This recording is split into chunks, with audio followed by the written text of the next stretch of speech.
Good morning and welcome to Today in LA. I'm Mike Amos. He's Bill Rice Jr. as we're ready to start a Friday on our show. And as we always say this time of the morning, especially on Friday, thank goodness it's Friday as we start a big weekend. Thank goodness. Steve Camp's got his camper loaded, ready to go to Eufaula. So hopefully he'll be with us for a while, though. Well, maybe he can hunt for some of those alligators I was talking about that are in Lake Eufaula. Yeah, I know it, and they don't want to publicize that, especially those folks that like to ski. Well, I've never heard of anybody being eaten or attacked by an alligator, so I guess they're friendly alligators. Yeah, or they're away from the people. And the day is Friday the 13th, oh. and we wish you all a happy Friday the 13th. It is Friday the 13th. Goodness gracious. The coffee is good, and you know it's quite a day down in Arrington yesterday, where Arrington and G.W. Long split a doubleheader. The Arrington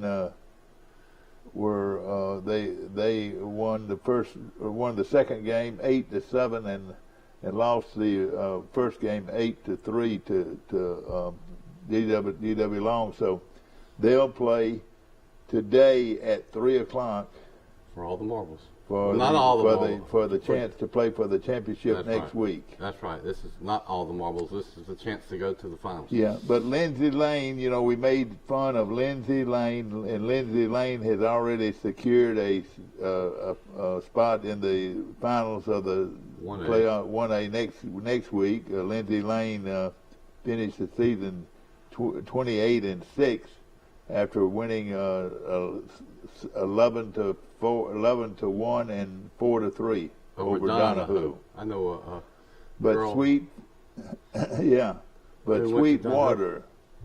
Sweetwater, the great Sweetwater team, they play today at 4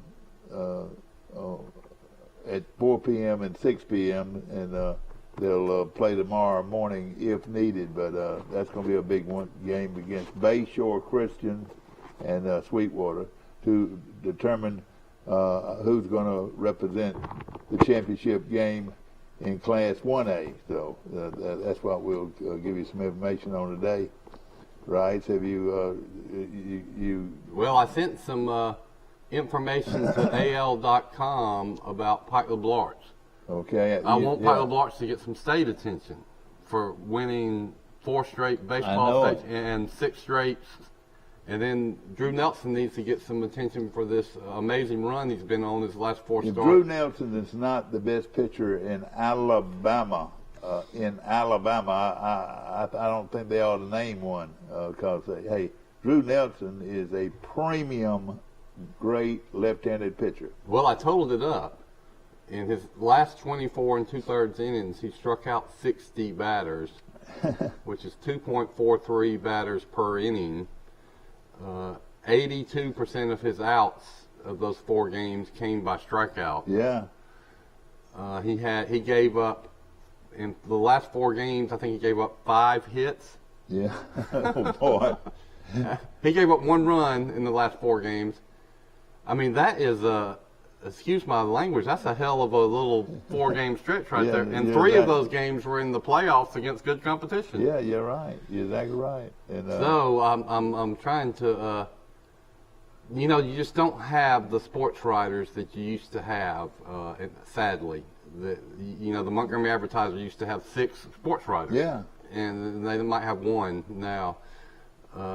So good stories like Pike LeBlanc Arts and Drew, they get missed. Yeah. I mean, we know about them locally, but this needs to be. Plus, you know, you talk about Drew. He's an Auburn signee, so every Auburn fan would be interested to know that, hey, we got this guy that's coming next year to our school that people can't hit. That people literally, you can almost say literally cannot hit him. Yeah, no, exactly. Hey, the Gaylords are dancing in the streets of Birmingham this morning as Trinity Presbyterian won both of their games. They won, let's see. Good. Well, I thought it was 2. Let's see. Trinity Presbyterian wins the series 2-1. All right. So Trinity's playing for the championship next week. Trinity, I covered them a lot when I was managing editor of the Montgomery Independent. Derek Gaylord was on a state championship team at Trinity. Wes Gaylord played too, but I think Derek was on the state. It might have been Trinity's first state championship team. Yeah, and so they have already clinched. Trinity has clinched the championship game, and I know those folks in Montgomery are excited. They'll end up playing. Looks like they'll end up playing Piedmont. Wait a minute, yeah, that's right. Piedmont. They won their series 2-1. So that's going to be a great game. And I want to say these games are at Riverwalk now. Correct me if I'm wrong. I hope for the kids' sake that they are. That's a great venue. And then, of course, Mobile Christian beat Gordo. You know, Gordo is good in every sport, but not this time. Mobile Christian won that series. 2-0. Yeah, that's right, 2-0. And Mobile Christian now will move on to the championship round. Their record is 31-4. So they're pretty good. And they'll play Etowah. But I'll tell you a team that's really, really good is right. Hopeville. Hopeville has a real good team, and they swept Headland. Headland, and Headland had a great good. year. They finished 24-5, and Hopeville won the series 2-0, and now they'll get ready to play the winner of the Russellville Madison Academy game, which will be today. I think that's the way it works. They were, let's see. Well, yeah, that's right. They split with Russellville, so that's where that 5A looks. I want to tell you, I'll give you some trivia. You know, Pike has won what I call triple crowns. They've won all 3 sports in the same academic year, now 2 times in a row. Yeah. Nobody's ever done that in the history of the state of Alabama. But there's one to do it 2 academic years in a row. That's 6 state championships in a row. But Madison Academy did it once in the public school league, about 10 years ago or something. So that's a private school that plays in the public school league, but they are always good in every sport. Yeah.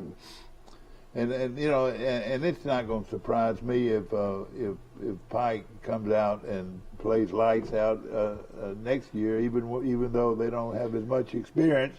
They know how to win, you know. That's right. These understudies have been watching these players. I mean, there's a culture and tradition of winning, and it's got to rub off on you. Yeah. Oh yeah. As long as you don't get fat and happy, and you remember what got you there. Well, in Class 6A, Pelham is with a losing record, plays at Hillcrest of Tuscaloosa, who is 23-12, and they'll play today, and if needed, one on Saturday. And now Auburn and Central of Phoenix City, and Central continues to win. And you know, we talk about Central of Phoenix City. Well, their headmaster or their superintendent is a boy from Goshen, Alabama. That's right, Randy Wilkes. Randy Wilkes, and he's the head guru at. And here comes a call coming in. Guten Morgen. Hey, morning. Mike Amos calling in from Grayton Beach, Florida this morning. Is it pretty down there? Yeah, it's gorgeous. It's a beautiful week. Water's really, really clear too. I was looking at it yesterday at Alice Beach, and it was gorgeous out there. I've got a big event tonight, digital graffitis going on down here at Alice Beach with all the laser artwork on all the beautiful homes down here. Yeah, exactly. White. You need it. It's like all the Greek. Alice Beach looks like Greece pretty much, but they have all these artists that come into town and having a big party tonight where you walk throughout the resort, and see all the different art. Well, gosh, you know what? That makes me feel bad because I've got to babysit. That's right. Yeah. Well, good. I'm glad that sounds like a cool event. So, what they're projecting digital art onto like houses or something? Yeah. So everything's white. You know, that's. You know, that is. I've talked a little bit about our vacation in Disney World over spring break. Probably the high point of the week was the fireworks at the end of the night, which everybody knows about. Well, the fireworks are fine, but we've all seen fireworks 1,000 times. What makes it amazing is this digital projection stuff they do now. They project colors and art and pictures onto every building down there.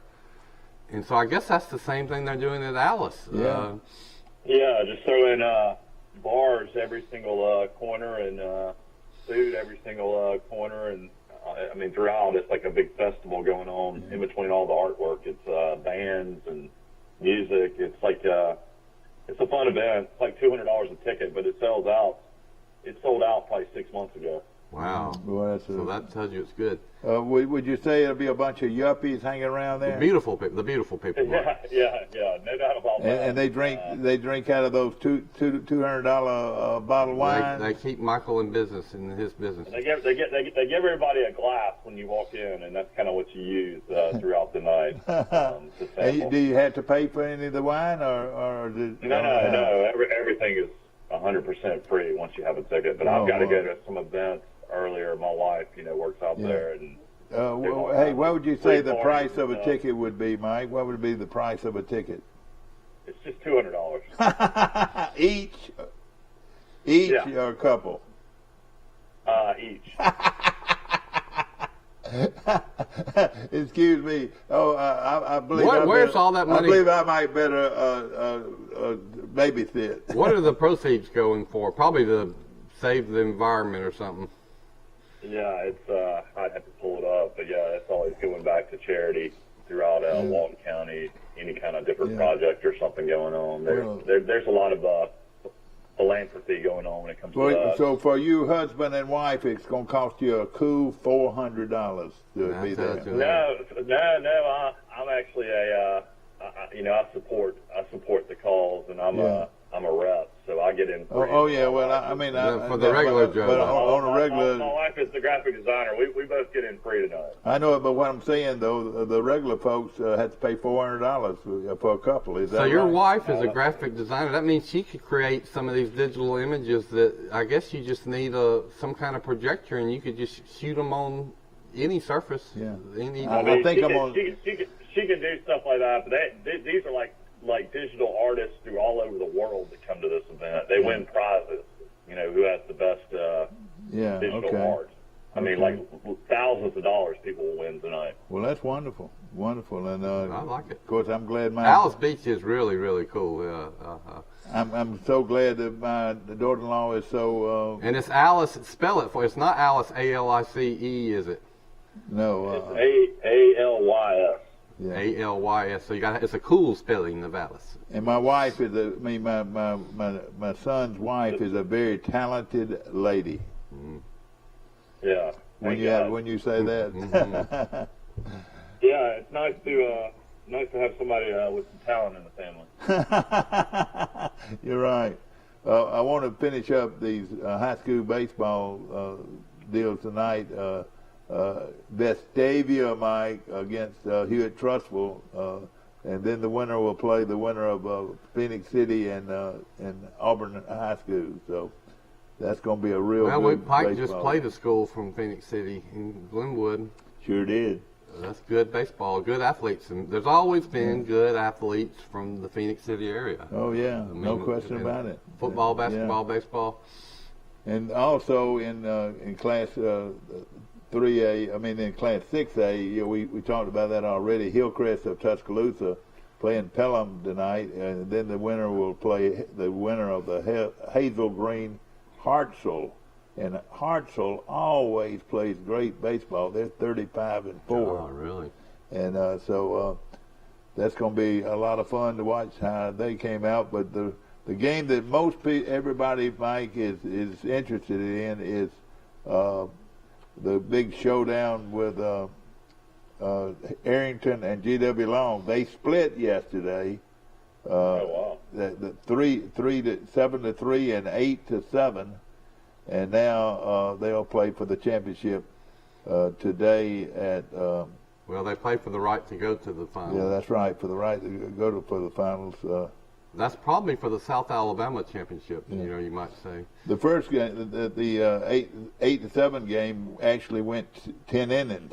10 innings. That's a lot of innings, extra innings in high school baseball. Well, they've gone through some pitchers in that game. Yeah. That team. So, but boy, these are two huge rivals going at it in baseball, and the winner will end up playing the winner of the Decatur Heritage team.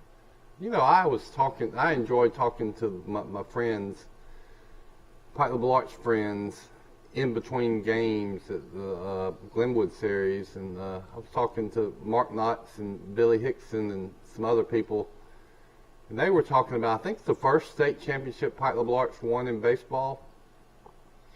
He went to the third game. Everybody had gone through their pitchers.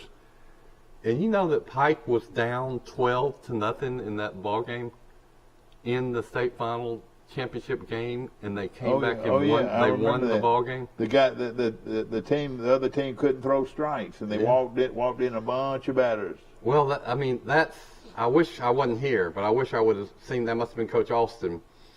Yeah, well, I wish I would have seen that, but that just shows you that when you get to these third games, and the pitching staff is depleted, anything could happen, and you could have 18-17 type ball games. And for you Arrington people, I want to mention this: Decatur Heritage was 29-9 on the regular year, and they're playing Mars Hill for the championship today. That was a great series right there. So Mars Hill always good. And Decatur always good, and then we'll find out who's the best in Arrington and GW Long today at 5 p.m. Where are they playing? At GW Long? At GW Long. Ooh, there'll be a packed house. Boy, that's going to be a great game. I tell you, you want to see a good high school game, that's going to be one. That's it. Yeah. But again, Mike, as we always talk about this time of year, Vestavia Hills. What makes them so good, Mike? They're just... I don't know. I mean, they've always had good coaching over the years, but there's a lot of talented players in the Birmingham area, and most of these kids are extremely smart, too, so they're kind of coaches on the field and do things the right way, to win games. So. Yeah. Well, I don't know. GW Long's won more state championships than Vestavia, though. All right, and that is something I want everybody to hear this morning. The GW Long, under the direction of the Millers, it's always been a Miller coaching, and it is today. And boy, what a huge game this is for Arrington, and a huge game again, as always, this time of year, for Long High School of Skipperville. You know who's won the most state championships? I did some research on AISA when I was looking at Pike's three-peats. Who do you think has won the most state championships in the AISA, all sports? Wait a minute. Probably... well, I know the top two. Probably the team out of Wetumpka. That's right. It's either Edgewood that has won a ton, or Tuscaloosa Academy. Yeah, that's simply right. because they just won in basketball almost every year. That's right. You're exactly right. But Pike, for those interested, is leaving the AISA this year. They're now out. Yep. So they finished. They started in the AISA in 1970, I believe. Yeah. Through to 52 years, they were in the AISA. Yeah. Pike won 11 state championships in the major boys sports. That is amazing. Now, that's more amazing in the fact that Pike had won 0 as of 2009 football season, which would be the 2008 football season. Yeah. So they went oh gosh, 38 years with no state championships, and then in the last 13 years they won 11. Oh, So, It's the famous Larry Blakeney line. It's all about playoffs. Players, yeah, you're right. All about players. But 11 state champions, that's pretty good compared to all the AISA teams. I think they won 5 in baseball, 4 in football. And this unique thing about football is they won them both back to back. Yeah. They won them in 2009, 2010 back to back, Yeah. and then 2021, 2022 back to back. So 4 in football, and then 2 in basketball, and those are just the last 2 years. They have never won one in basketball, but the last 2 years they did it. Now, hear this. A big softball tournament is going on at Gulf Shores, and I want to say there's 52 teams playing in the tournament, and I was wanting to let you know how some of these local teams did. Bradley beat Kinston 3-1 in the first round, and Sweetwater beat Bayshore Academy. All right, a very good team from Red Level. They beat Millry 4-3. Brantley turned around and beat Sweetwater in the winners bracket 6-2. So Brantley will move on to the championship round. And in Class 2A, hear this. Now, one of the reasons I wanted to mention this, these are some of the teams that Pike will be playing in softball. Okay, yeah. You know, down the road. And Kinston, listen to this, Kinston in the consolation bracket beat Bayshore Christian 18-2. Little Kinston, probably the smallest team in the league, wore out Bayshore 18-2 in the consolation round. But again, this is Class 2A, probably the class that Pike will be in. Arrington beat Geneva County 15-0. GW Long beat Cottonwood 13-2. And here we go again. The winners bracket had Orange Beach beating Arrington 7-2, and GW Long beat Leroy 15-2. So they're in the championship bracket right there. And how did Charles Simpson do in softball? I've never heard. I don't. They got beat yesterday by Andalusia. They're out. Yeah, but they went a long ways. Did well. They had a good year. And I was over at Charles Henderson watching football practice yesterday, and was impressed. They've got a very well organized practice, and they look very, very capable of putting a pretty good football team on the field this next fall at Charles Henderson. Now, hear this. Mm-hmm. Not this Friday, but next Friday night week, the Charles Henderson High School Trojans play Robert E. Lee High School of Montgomery in a jamboree game. Where is it going to be played? Going to be played here in Troy at Veterans Stadium, and that game will be a regular. As far as it'd be just like a regular game, but it's going to be a spring game for both teams.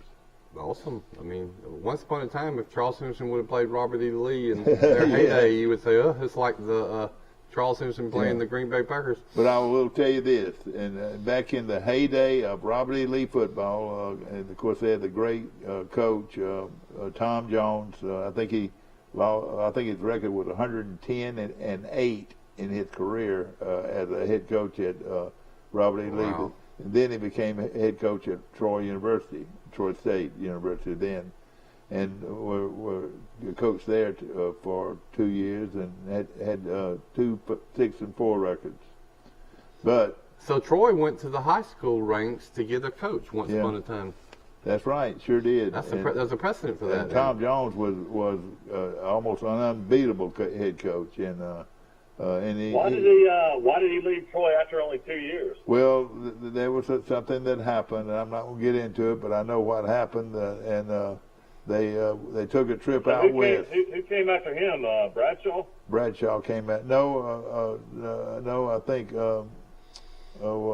Bradshaw came in '76. No, what was the other coach that came Before around? Bradshaw, Bird Wiggum. Yep. Bird Wiggum came after them, and then Bradshaw came after that. So he probably had a lot of his lead players probably wanted to come play for him when he was at Troy, didn't he? oh yeah.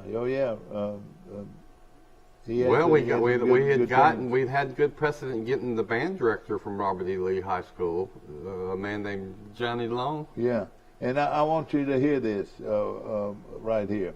In the winners 5A winners bracket, Satsuma beat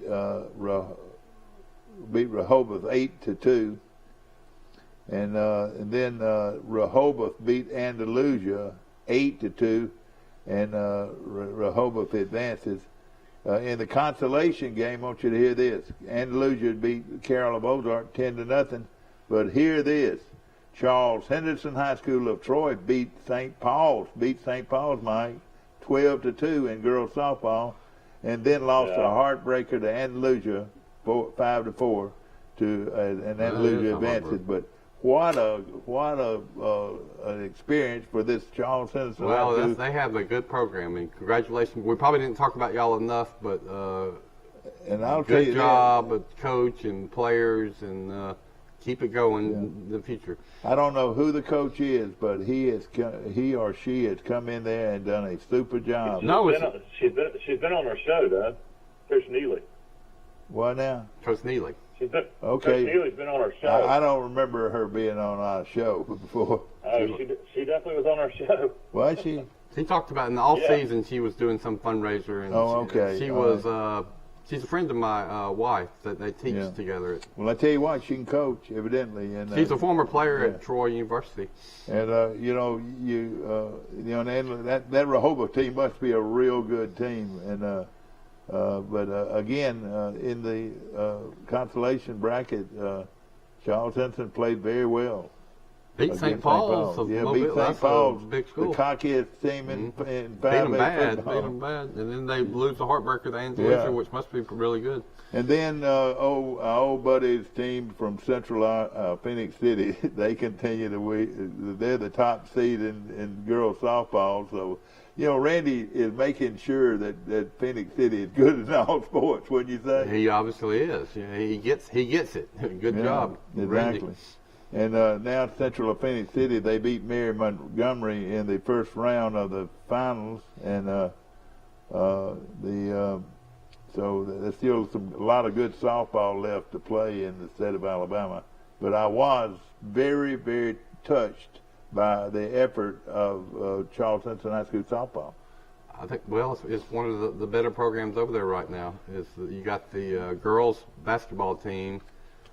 That's right. The girls softball team. The boys basketball team was really, really good this year. Football team we see brighter days ahead. Baseball team, there should be brighter days ahead. I mean, there should be just too many good there should be enough good baseball players in Troy and Pike County for Charles Henderson and Pike LeBlanc both to be good. Exactly. I will say this, and by being out there yesterday, watching them practice, I thought everything was well executed. The way they handled their practice, and I talked to the coach, and he's always accessible, and he'll be on this show Monday morning. Good.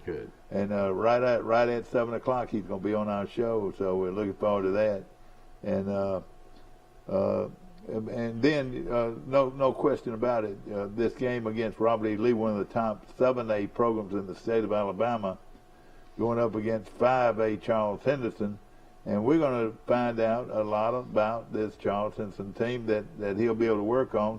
The sad thing about it, and I'm going to laugh when I say this, is that these kids, bless their hearts, don't get much of a break. I think they get a week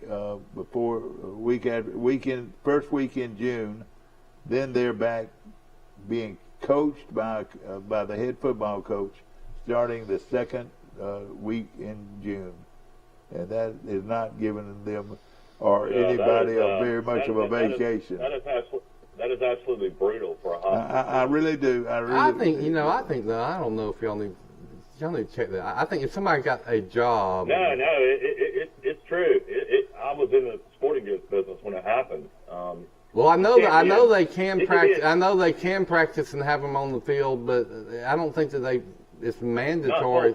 Maybe it's not. Maybe I'm not saying it's mandatory, but most all of them do it. If a kid has a job at Piggly Wiggly bagging groceries, they're not going to say you're off the football team. I don't know though. Hey, I'm going to tell you this, Rice. If you're a starter, you better be out there in June. Yeah, you really will. And, I'm with y'all. I'm like y'all. I mean, I remember weightlifting, but that was kind of voluntary. I mean, you went at a... And you're exactly right, Rice, but now they can actually legally be coaching their team after the first week in June. And like you said, you don't want all these kids to have jobs. You want them to have jobs and so forth, and a little bit of a breathing room. But heck, when Andalusia and Op and all the other bunch, the five Rehoboth and whoever it is in 5A, if they're doing it, I guarantee you every coach around says, "Hey, I got to do it too." I mean, the only good thing about it is you're not in full pads. You're not. It's probably helmet, just an hour. It's helmet and shorts. Yeah. And that's a good thing about it. And like you said, it's up to the coach on when to actually have the practice during the day. I mean, I say maybe 6 o'clock at night. Yeah. I'll tell you what, though, back in the day, so you would have been coming off beach week. So all my friends would have been partying down at the beach for a whole week, and then you got football practice starting on that Monday you get back. My God, there have been so many guys that wouldn't have played football. You're right. It was still you still lifted weights and ran. Yeah. There were like I think there were like 2 different windows you could go lift weights, and that was most of the team was there. Yeah. And you did that, and then you had to run on your own, but we all did it. You didn't want to show up for 2 days and be out of shape. And I'm going to tell you something else, Mike. I rode by the middle school practice the other day, and I said, "What is Charles Henderson doing using the middle school's practice field?" Because Charles Henderson got a great new practice facility. You know what? It was a middle school. And buddy, they looked like high school kids out there. Good sign. I was so impressed with that middle school program having their spring practice. Good. Middle school's doing a spring practice. Yeah, they do it. They sure are. They're doing a spring practice. Wow. In pads. I saw them, and they were good looking. I bet there were 50 kids out there. That's great. Somebody, and it's up to a coach that can get them fired up. The guy that grew up in Troy is their head coach. I grew up with him, Fred Burton. Well, I'll tell you what, he's doing a heck of a job.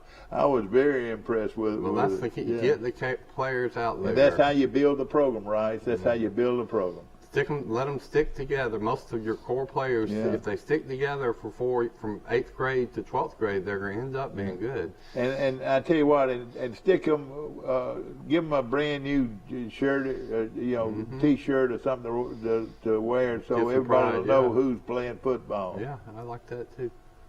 And your town is going to go as your sports programs go, politically correct or not. So you might as well get behind your sports programs, and then that'll make your high schools good, and your high schools make your towns good. They all go together.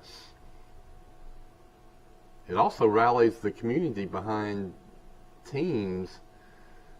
You know what really hurts me sometimes, Mike, is when I go to a Charles Henderson game and there's 800, 1,000 people there.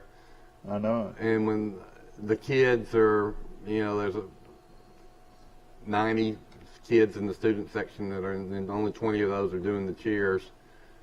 Well, I just think back, when I was in high school and the whole town came out. Yeah, it's a matter of pride. Hit that pride sign, Mm-hmm. And it's so you see the indifference and the apathy literally in the stadium, Yeah. and then the pep rallies and so forth. If you go now, contrast that. You go to a town that is a stadium that is full on Friday night, and the pep rallies are full, and the student body is there. You've got a good town that's got something. And let me say this: other, and all these things are not mandatory to have any of these sports, but the band program. If you could build a band program where kids will have fun being in the band, and throwing in a trip at the end of the year to Disney World or something. Pay that price.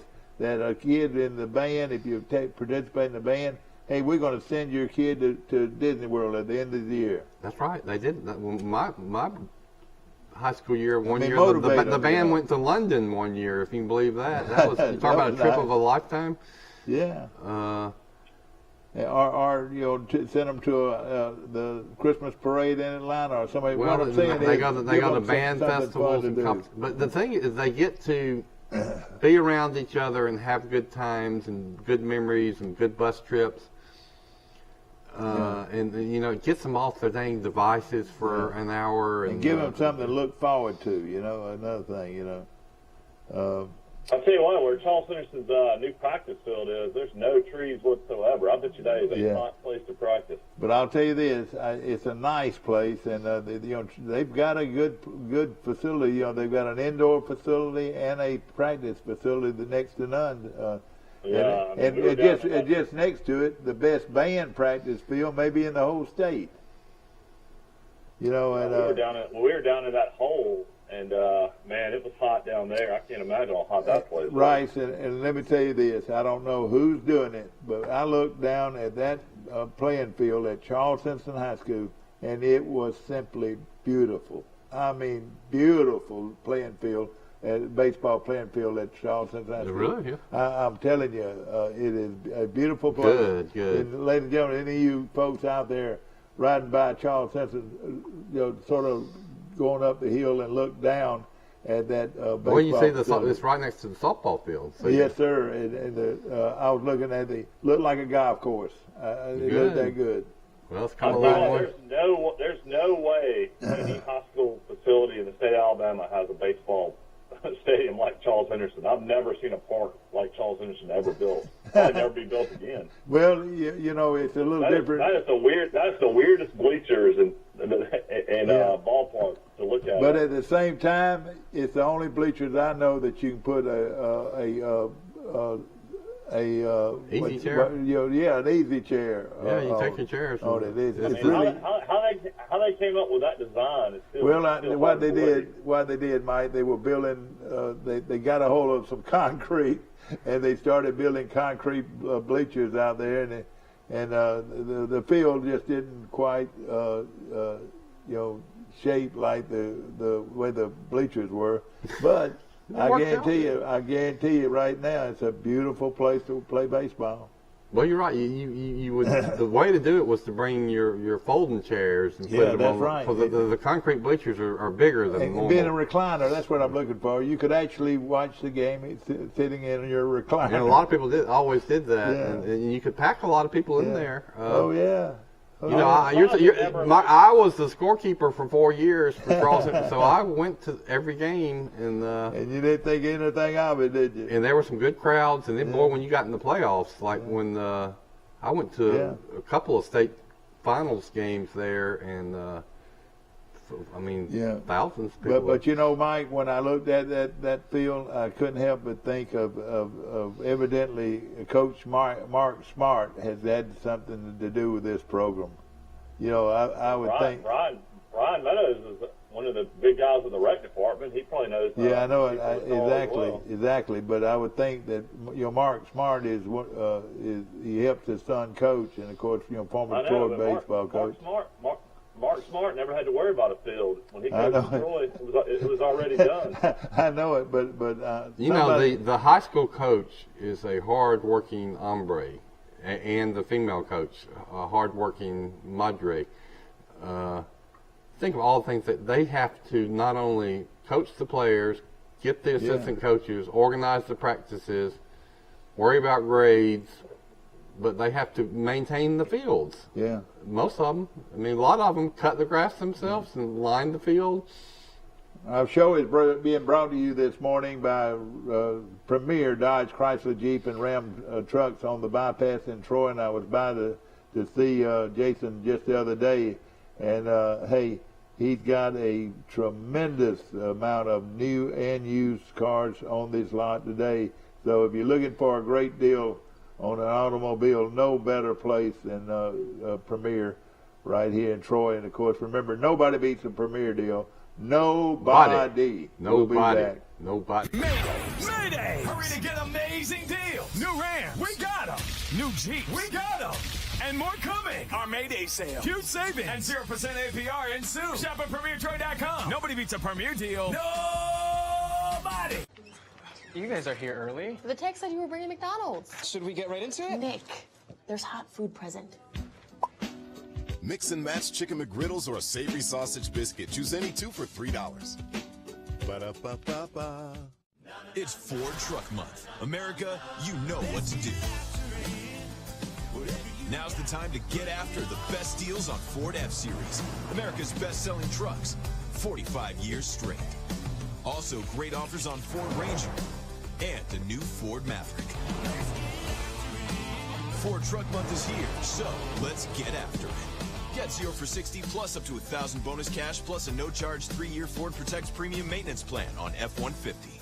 Piggly Wiggly's local butchers are on site at both stores and will help you select the best cuts of meat and trim them to your liking. Our USDA Choice beef is the most consistently tender, juicy, and flavorful beef you can buy, all at cost plus 10%.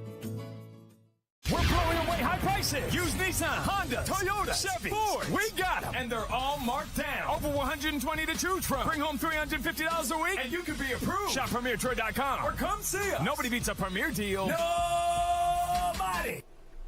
We're back.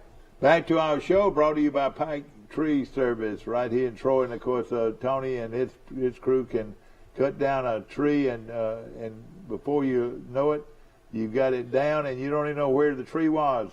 It's so Makes neat. a huge difference, yes. And it makes everything look good again at your yard. So if you got any trees that need to be removed, call Pike Tree I had Service. some in they're gonna fall on your house one day maybe, or they're right. eyesores. They're dying, but you cut them down, and then suddenly the sun can hit your grass. Yeah. And your grass grows back. Oh yeah, exactly. Makes your grass prettier. Want to mention our They're called widow makers. Yeah.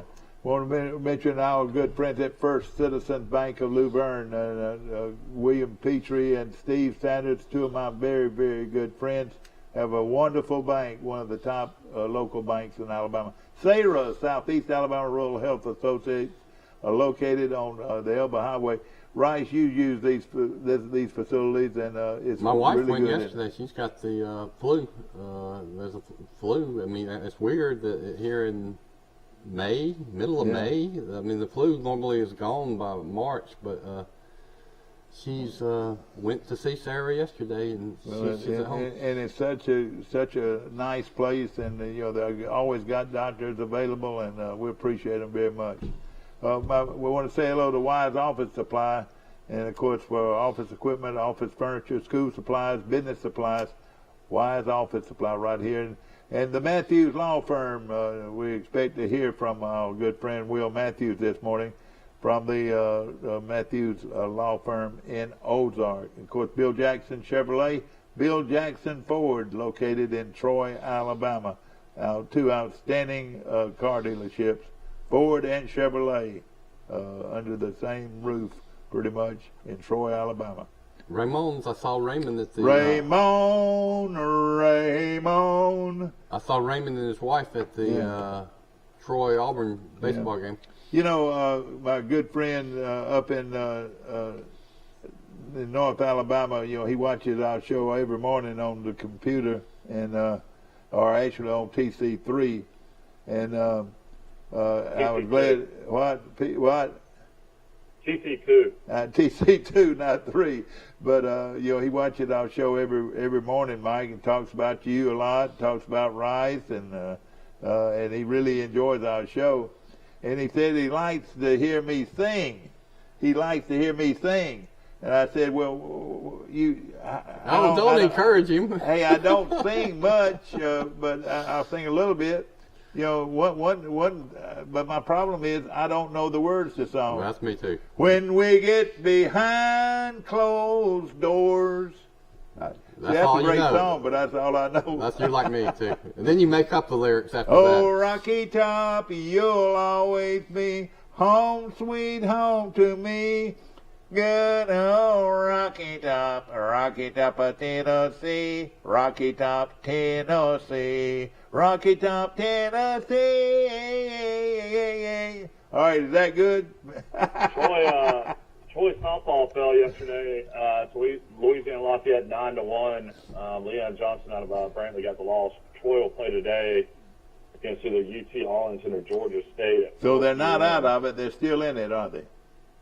Yeah, but I mean, coming out of the loser's bracket is pretty tough. But who knows? I guess you might can win today and see what happens. But once Johnson kind of runs out of, I guess, her ability to pitch, Troy usually finds a way to lose. She's pretty much their ace. Some of the other pitchers have really not kind of come through, I guess, like the coach and staff had hoped for. Also, I was going to mention Troy baseball tonight will be at home against Coastal Carolina. Coastal Carolina. Now, how many years ago did they win the national championship? They won the year before they joined the Sun Belt Conference, so probably about 6 years ago, I'd say. And they went to the College World Series and won the thing. That's like that horse winning the Kentucky Derby is the 80-1 odds. That's even worse. That's even greater odds. Who would have thought Coastal Carolina could win the College World Series? Exactly. But they did it. Yeah. So if they did it, I'm here to tell you that means Troy one day could do it. We sure could. We sure could. What's it take? What number? Yeah. Of, Now what does it take, Mike Amos? What, 2 good pitchers. What did Pike Liberal Arts have this year in baseball? 2 good pitchers. And 2 real good pitchers. In fact, if Troy, did you know what? And people are going to laugh at me, but if those 2 pitchers at Pike Liberal Arts, especially the kid that broke all the records, Drew Felix. I mean, not Drew Felix, but Drew Nelson. Drew Nelson. If I had those 2 pitchers, you would be a good coach. But I would be. But at the same time, I think I might could win some tournaments. I think so too. Because those are 2 crackerjack pitchers. Well, they were good. They had talent, but then the coaches developed it, and then they worked their hardest they could to get better. I was told recently by a coach that from one of the teams, he says that the Pike pitchers, Drew Nelson, could play for Auburn right now. There's no doubt. Yeah. And be effective with his changeup. He could. And you get at that big league college program. And, they throw the ball 95, 96 miles an hour. He's throwing it as hard as most of the pitchers right now. The mound's the exact same mound, the same distance from home plate. I mean, he could. He comes completely over the top, especially with his changeup and his fastball. And then his curveball is completely over the top. And then maybe I'll tell you one thing. Changeup might be three quarters. What he's going to find out, though, is that these batters in college can catch up to his 90-mile-an-hour fastball. I know it, but so that changeups can become even more important. You're exactly right, and they'll be off balance the whole time against him. With that changeup, and I don't care who he is. The great hitter on this Auburn team was the biggest, fattest looking. That didn't look like a ball player at all. Did not look like an athlete. Yeah. Plays first base, and then it goes to tell me, we get on the show the next day, and he hit a Titanic home run against Troy, and then we find out the next day he's hit 16 home runs, leads the SEC in batting. He leads the SEC.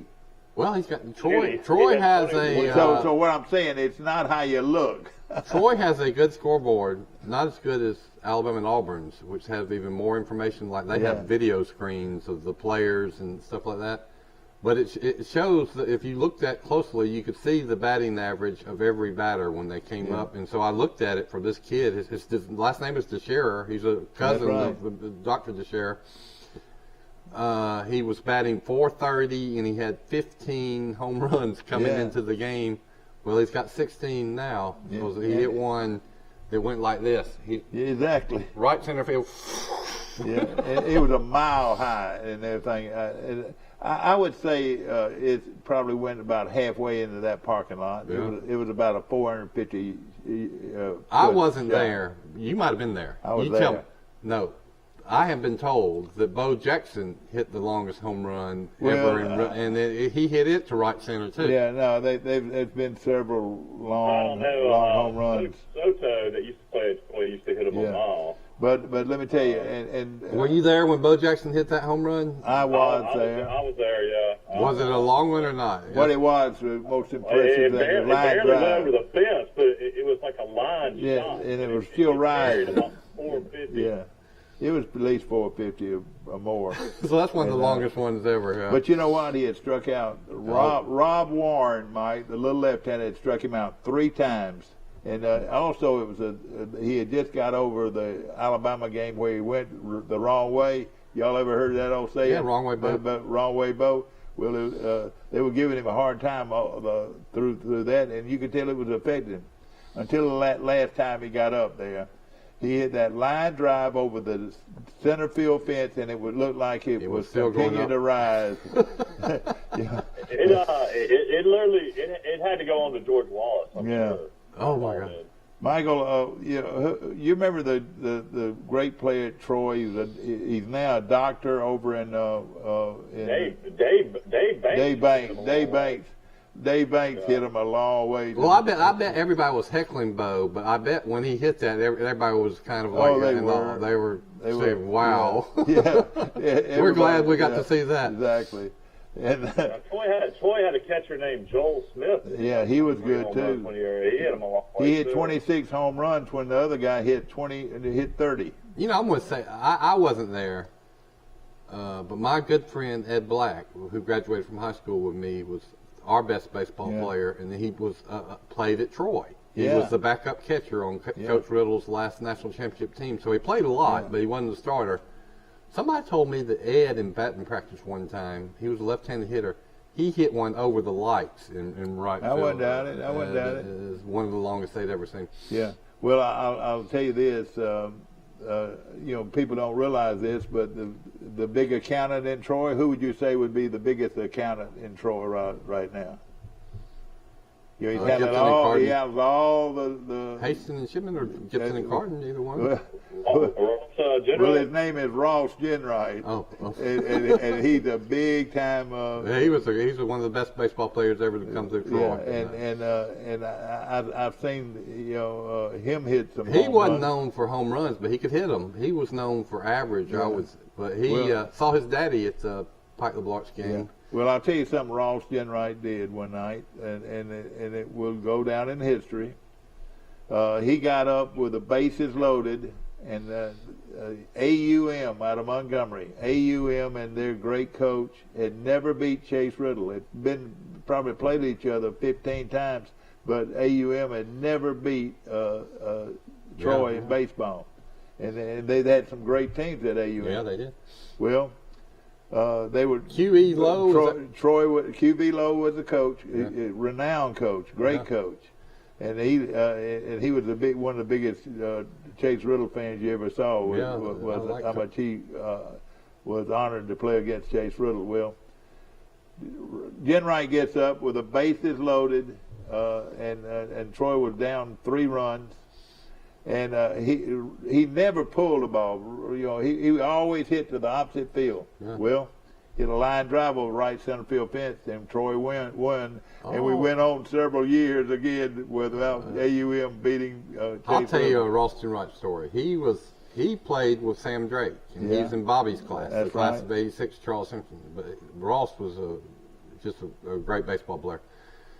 I watched the game at Patterson Field. I think Troy was playing Jeff Davis, and they had some great high school teams. Oh yeah, Jeff Davis under the great coach. Somebody there was after the play was over, there was confusion about whether there was a rule violation or something, and Ross was at second base, I think, and he said he told the runner on first base, just come on down and get to second base. Yeah. And, I can't remember what the situation was.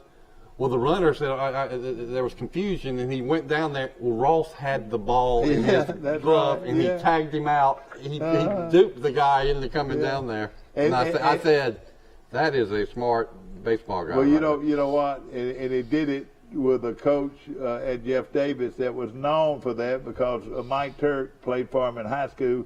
Bubba Lewis, the great Bubba Lewis, was the coach at Jeff Davis when that happened. And it's like the old hidden ball trickery. But Mike Turk said he played baseball with him for 4 years at Jeff Davis, and he said he did things like that all the time, would try to trick people getting off base. And Bubba got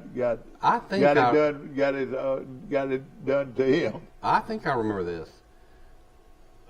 Mike's, I think in the same class. He might have been a year older than me. But I'm in the scoreboard, keeping the scorebooks at the Charles Henderson game, and we're playing Jeff Davis in the Hogan's Hole. And you want to know who that Charles Henderson was great then, and so was Jeff Davis, and so we're playing those guys close.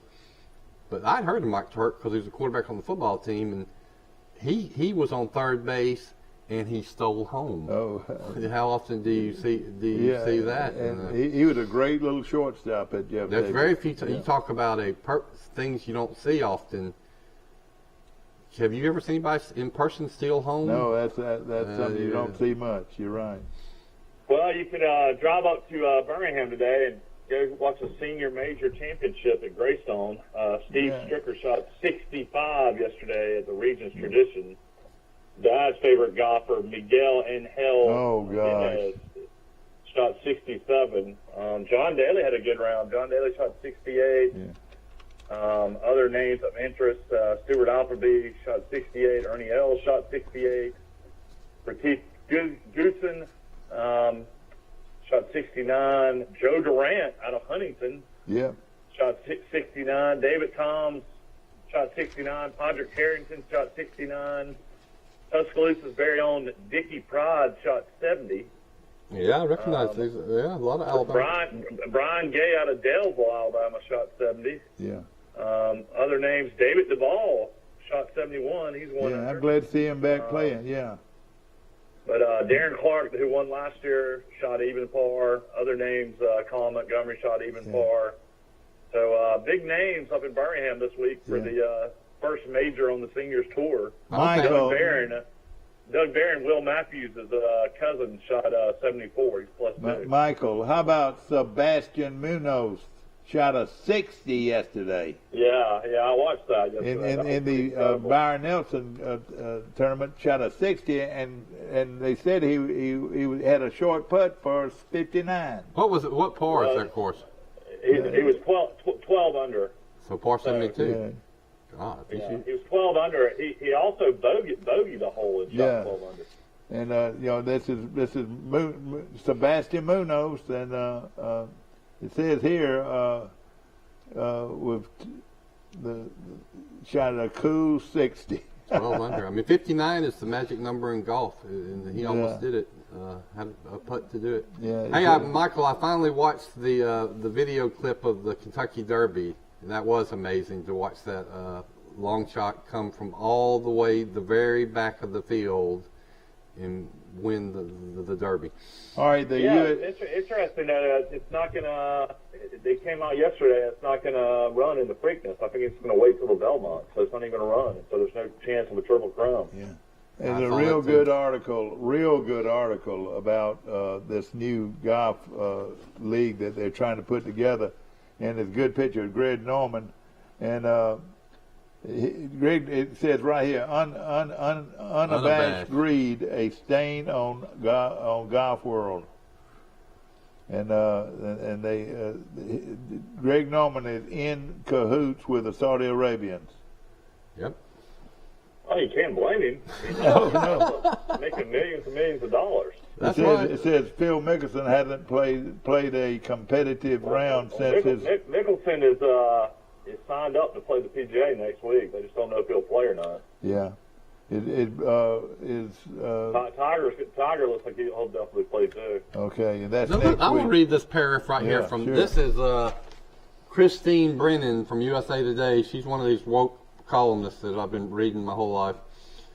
All right, she's talking about Greg Norman. A long time ago, Greg Norman was a very good golfer with a flashy nickname who was best known for losing major tournaments in the worst way possible. Today, he is something else entirely, the despicable epitome of unabashed greed. A man apparently with neither soul nor conscience, who just uttered one of the most reprehensible sentences ever heard in the world of sports. That's called holding nothing back. Yeah. I mean, he is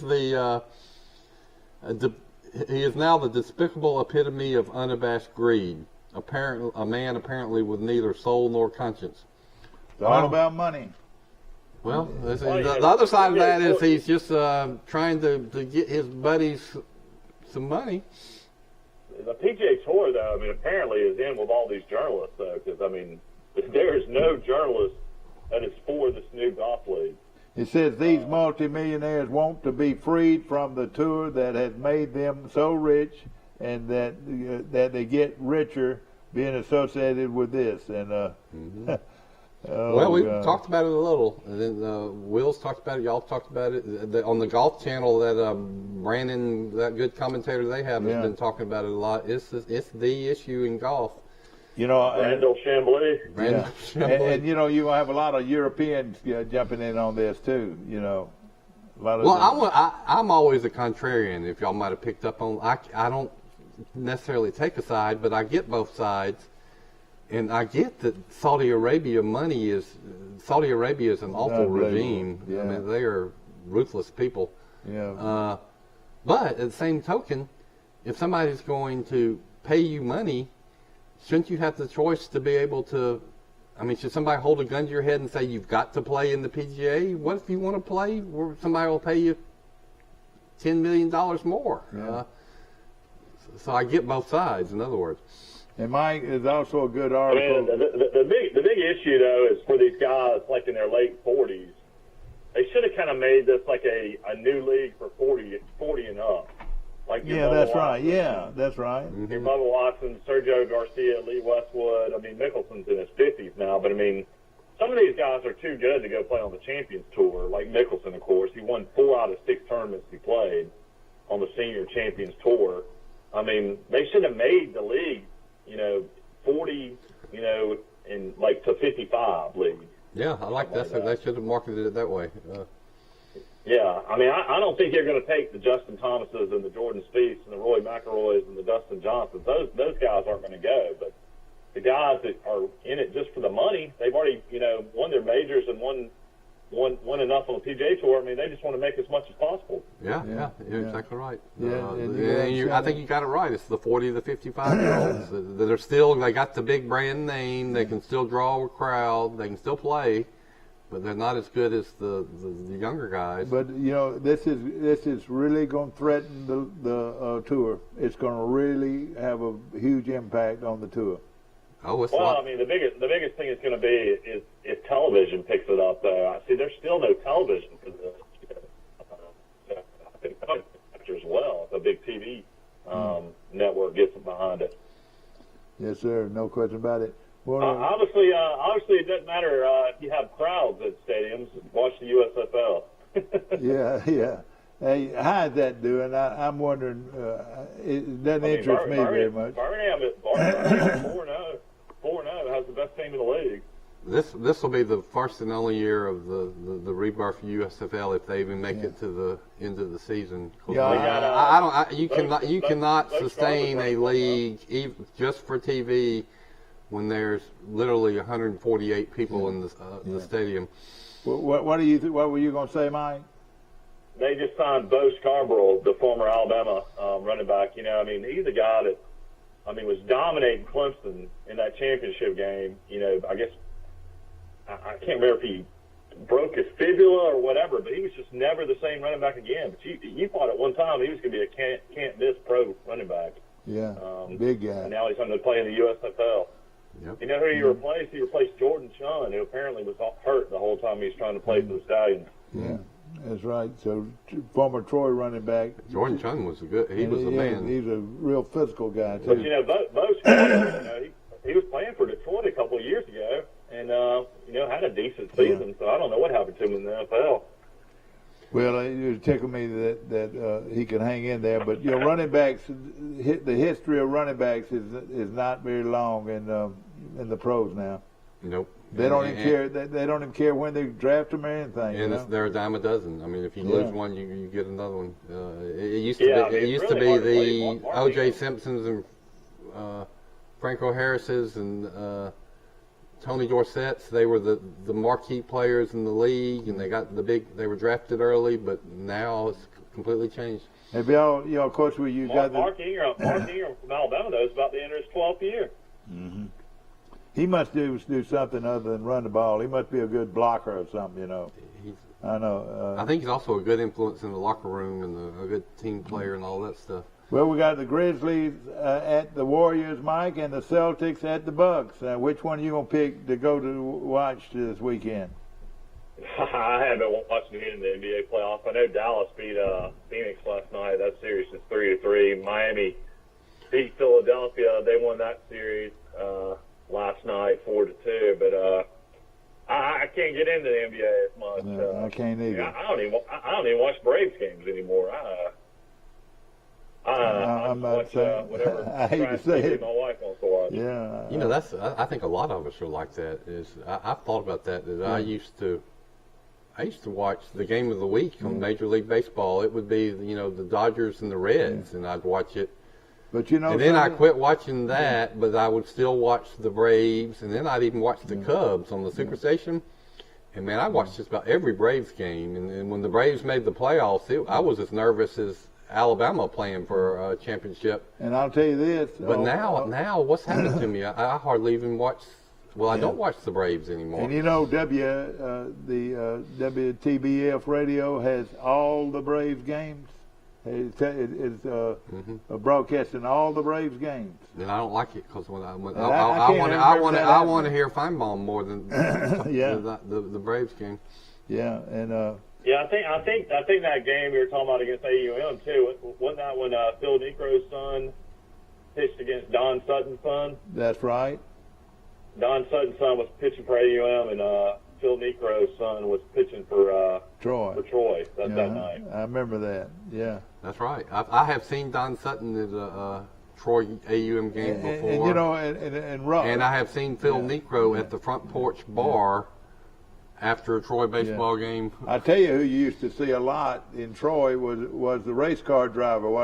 He liked the girl down there, didn't he? You'd see him every once in a while. I was living in Birmingham at the time, but yeah, he came into Troy because he was hunting in Masterack up in Pike County, Union Springs line. Who was it? What was his name? Dale Earnhardt Jr. Yeah, Junior. Earnhardt Jr. They spent many a night in the woods of Pike County.